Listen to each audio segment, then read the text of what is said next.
Day 1 brought lots of brand new powerful cards. Can Day 2 live up to Day 1? Let's find out.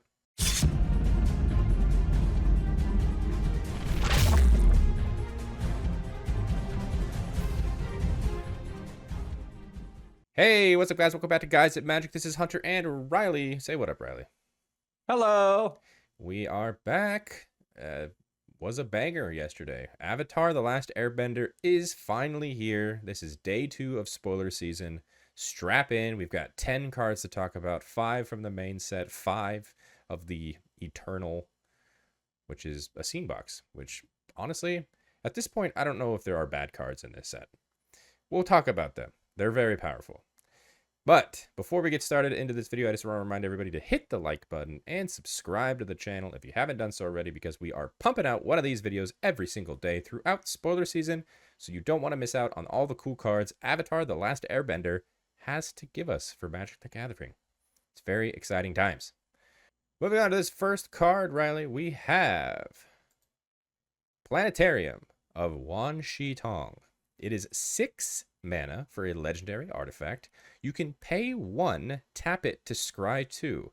It also says whenever you scry or surveil, look at the top card of your library. You may cast that card without paying its mana cost. Do this only once each turn. They had to add that little text at the end there because, boy, is that a powerful effect. Yeah, that is an insane effect. Mm-hmm. However, how often are you playing this card? Let's be honest. This is, I think, if you are playing around with like Scry or Surveil, like I look at this and I think of immediately like the Elminster style deck, the Azorius like Scry Matters. Like this slots into that 1000%. So if you are playing around with a commander that is regularly able to either Scry or Surveil, this goes in. I completely agree with you. I do find this card to be as strong as it is. Believe it or not, I think it's in a bracket that's kind of weaker just because of the high CMC on this. I think 6 mana is kind of a lot. Most of the time you want to do your stuff very quickly, and hey, who knows, you can actually just ramp into this if you're playing in Magical Christmas Land. But yeah, it is a powerful card. I will not dismiss that. Playing cards for free. What do we say? Free spells are never bad. Yep. And hey, you can not even have to scry. Scrying's fun, but why not Sensei's Divining Top and really play with the top of your library? I mean, this also has Scry built into it too. So, like at the very bare minimum, you're also setting yourself up for some fantastic draws. Yeah, definitely. And I like the fact, because I originally read this and I was like, look at the top card after you scry. That's weird. But it's if you scry both to the bottom, then you're like, all right, let's see if I can hit something. Yep. Makes sense. Moving on to the next card we're talking about today. It's Bumi Unleashed. It's 3 red, green for a 5/4 legendary creature, human noble ally. It's got trample. It says when Bumi enters, Earthbend 4. And whenever Bumi deals combat damage to a player, untap all lands you control. After this phase, there's an additional combat phase. Only land creatures can attack during that combat phase. Interesting. So, my immediate thought bang is you play this, you drop a Shia. Now all of your creatures are lands. Boom, we can just swing in unlimited. Everybody's dead. I mean, yeah. Yeah. Yeah. That is a way to break this card for sure. Make Bumi a land and you win. Yeah. Yeah. That's hopefully your opponent doesn't have any blockers. But this does have trample, so who knows? Just trample through. It does. Yep, just trample on through. On the surface, though, even if you're not doing something like that, I think that this card is really cool. This obviously super powerful for like any kind of Earthbend, but if you are playing around with any kind that can become a creature, Yeah, I think this is super powerful. for sure. Any man land type thing. Just, I don't know. Earthbending. This card, if you're trying to Earthbend in a lower power commander build, probably a pretty good idea here. But yeah, new legend, Bumi. I do remember Bumi from watching Avatar. What an absolute psycho. That's what I remember. Yeah, they even got his hair correct. All right. Let's move on to the next one. This is Diligent Zookeeper, 3 and a green for a 4/4 creature human citizen ally. It says each non-human creature you control gets +1/+1 for each of its creature types to a maximum of 10. I think that maximum had to have been there because there are some wild cards that give you a ton of creature types. Obviously, you can't be a human, though, right? Yeah, it can't be a human. So sadly, like whenever I was reading this card, my first thought was like, oh my god, this kind of an effect in like my Omo deck or any kind of like changeling focus thing would be absolutely insane. But since changelings are also humans, this card doesn't work. Yeah, it's really unfortunate that changelings don't work because as much as they're every creature type, they still have to be non-human, and they are human. So I don't know. Yeah. Is this But I card mean, if you is this card good? I think this card is like super situational. If you have a consistent enough like three creature types, like this is really pushed. Even at two, I mean, giving all your things like +2/+2 is pretty nice. I think that this is probably going to be a card that like is super super niche. It may fit into some decks, but I think most are probably going to pass over it. Yeah, I think you were. I'm absolutely in agreement with you. I think this card is very situational. I think it will probably see play in a bunch of different kindred style decks. Like, throw this card, I mean, into a dogs and cats deck. There you Yep. go. Interesting card though. Moving on, we've got an uncommon. It's Northern Air Temple, 1 black mana for a legendary enchantment shrine. When Northern Air Temple enters, each opponent loses X life and you gain X life, where X is the number of shrines you control. And whenever another shrine you control enters, each opponent loses 1 life and you gain 1 life. Now, Steven is not able to be here for this video. However, he really wanted it to be known that he is in love with this card and he cannot wait to put it into Go Shintai. As a 1-drop for that deck, banger. Yeah, it's very very good. That's going to drain your opponents out for a lot. Mm-hmm. Yeah, this Go Shintai is getting a lot of toys from this set, which is Yep. a weird thing to have guessed. I mean, or our new parrot, our new panda spirit friend is getting a lot of new toys. That's right. Hey, Bay. But no, this is a good late game draw. This is a good early game draw. Both is just like fantastic. It's Hmm. for one. It's crazy to me. This is 1 black mana. I don't know. I guess they're like shrines isn't that crazy. Well, I think they can get away with it because, like, if you are playing this in like a constructed deck and you are not specifically dedicated towards shrines, this really doesn't do a whole lot. That's exactly what I mean. Like, it's cool in the fact that they will take the minimum of 1 life because it counts itself. Um, but yeah, I don't know.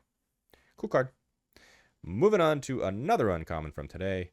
It's Teo or Tio, either one. Spirited Glider.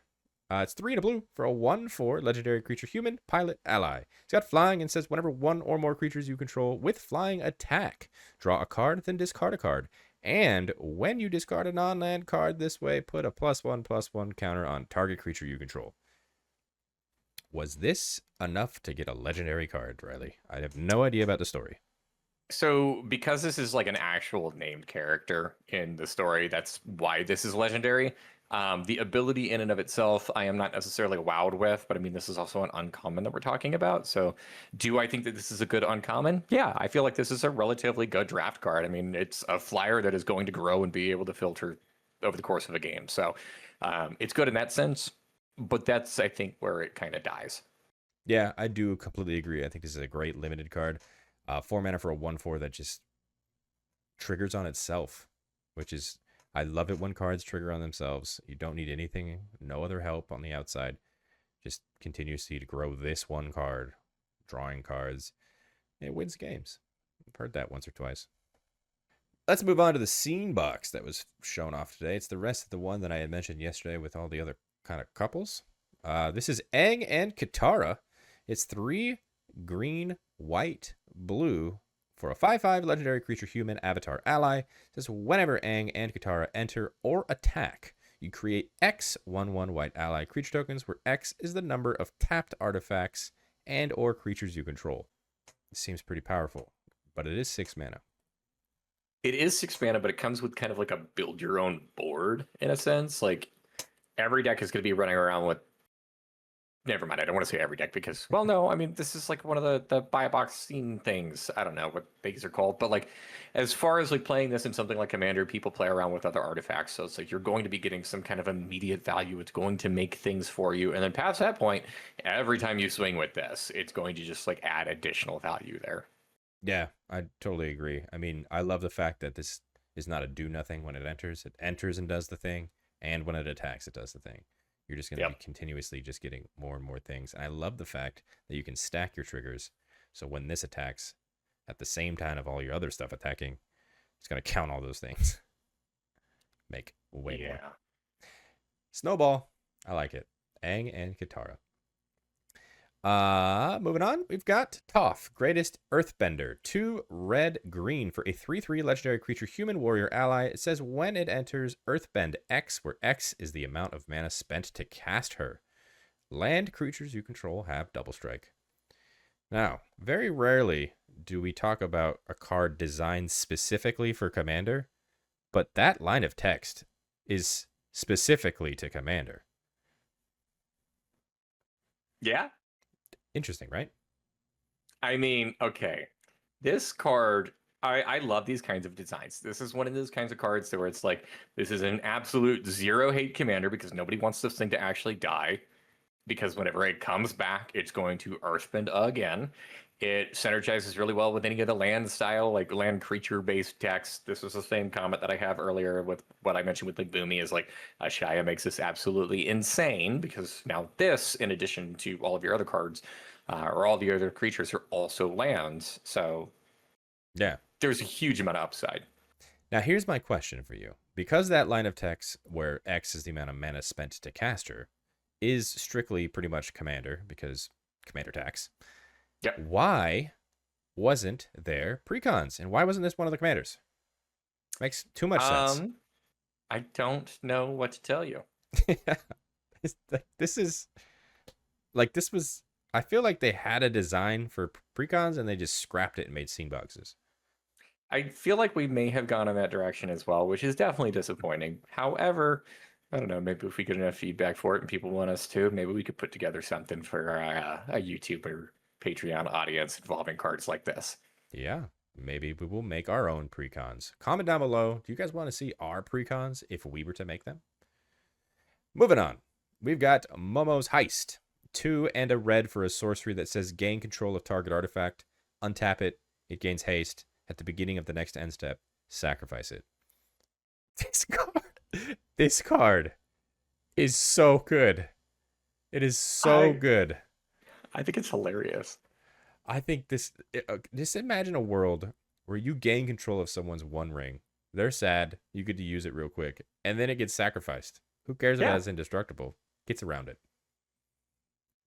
Yeah. I mean, this is a card that I think that like it does have a relatively low floor. Obviously, you have to have targets for this, and there's not always going to be like a prime target for it. But when you do cast this spell, you can just sit there with the biggest cheese ball grin on your face because you just like, I am stealing this, and you're never going to get back. It's going away. 9 times out of 10, it gains haste. I know that matters for mostly creatures, but 9 times out of 10, I'm stealing someone's mana rock.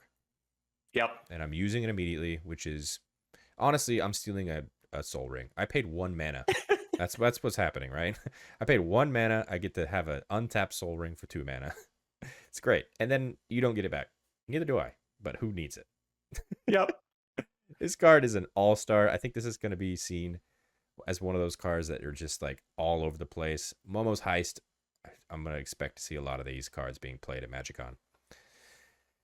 Let's move on. We've got Uncle's Musings. It's 2 and 2 green for sorcery. It's got Converge, which means return up to X permanent cards from your graveyard to your hand, where X is the number of colors of mana spent to cast this spell. Exile Uncle's Musings.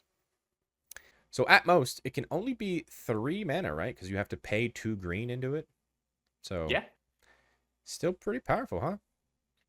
Return 3 permanents from your graveyard to your hand. Yep. It's not a bad card. I mean, like, that can be a very powerful effect. Being able to grab that many targets for only 4 mana is a pretty good rate. It is a pretty good rate.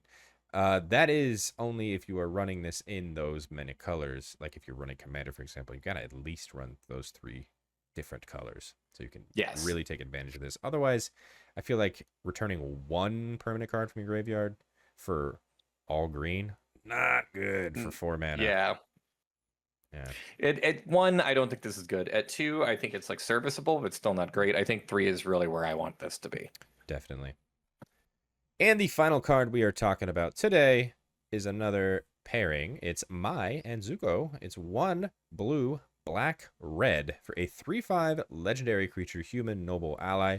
It has firebending 3, and it also says you may cast ally spells and artifact spells as though they had flash. Giving artifacts flash is never very powerful. And then allies just means that, like, all of your creatures are probably going to also have flash. This is going to be a menace. Okay. I'm lucky this is not in standard because I feel like this would be in standard and be a powerhouse, but it is still a powerhouse outside of standard because keep in mind they have flash. When you firebend, you're getting that in combat. Flash them in during combat with that 3 red mana. It is so good. Yep. Yeah. This is a ramp piece that gives you instant speed playability for pretty much everything. Yeah. Yeah. The only thing missing that would make this card insane is haste, which I don't know. Maybe you can throw on Swiftfoot Boots or something earlier before you drop this. It doesn't need it. Does it? I mean, it's such a good card. I'm very curious when we do our commander grades how we feel about these cards because, boy, they are so much better than Spider-Man. It's very much so night and day. This is I'm very happy to see this. But yeah, Riley, that is going to do it. That is it. That is all of the cards from today. If you guys liked that video, hit that like button and subscribe if you haven't done so already.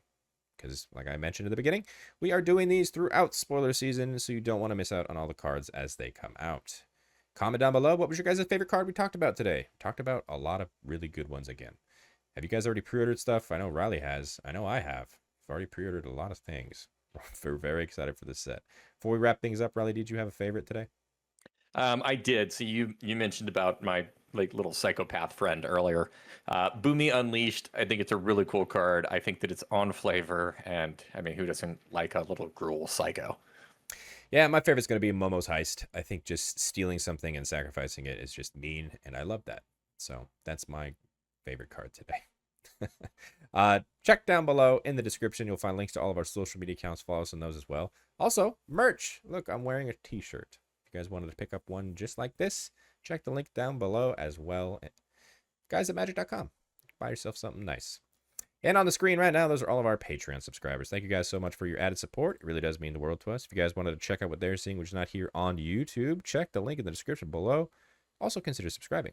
And a special shout out to our Gains Indestructible tier, starting with Billy Yum Yum 2x2, Daryl Tripp, Demarion Turner, Doc Jerome, Dolo XMJ, Ghost McGrady, Jimmy Ward, Jay Pizzle, Kelvor, Kevo, Samuel Abbott, Stingraiser 1144. and Thrifty PSGR. You guys are awesome. Appreciate every single one of you. And until the next video, I hope you guys have a great rest of your day. Peace. Love you.